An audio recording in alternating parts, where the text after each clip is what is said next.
తిరుమల ఎంత శోభాయమానంగా వెలుగుతోందో.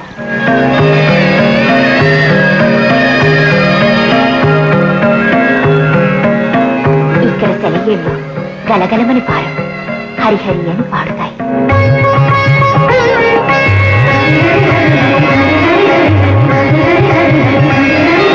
ఈ కొండ మీద ప్రతి చెట్టు, ప్రతి పొద మహారుషుల ప్రతిరూపాలే.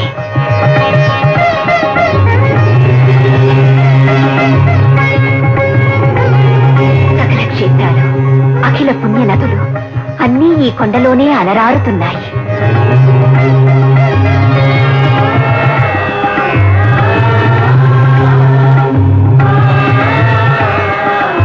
ఈ కొండ శాంతికి నిలయం, ధర్మానికి ఆలవాలం. అమ్మా అమ్మా, ఈ తిరుమల మహిమలు తెలిపి నా జన్మ తరింపజేశారమ్మా.